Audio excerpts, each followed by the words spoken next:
I started going back to Somalia, I think when I was 13 years old.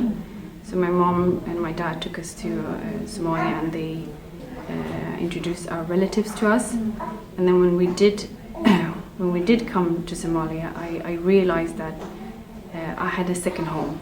I think when we came to Sweden, I was at such a young age that I've always seen myself as a pure Swede. I knew I didn't look like everyone else, but my identity was 99.9% Swedish.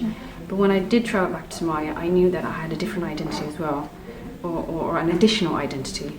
And then when I went back, I realized at the age of 13 that I really wanted to take upon education, and I wanted to come back and I wanted to help people.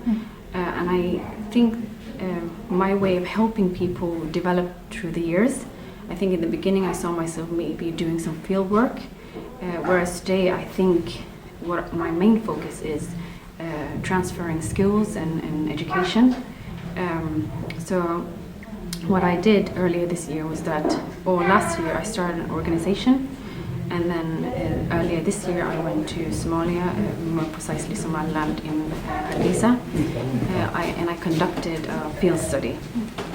And then I presented the field study, and it was very successful.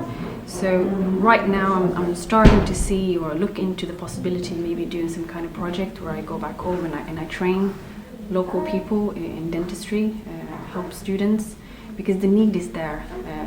And I think the field or the line of dentistry is not so developed as maybe midwifery is. So that's what my main goal is right now, to give back, and I mean by giving back, teaching people so they can help themselves, because I think that is the answer today.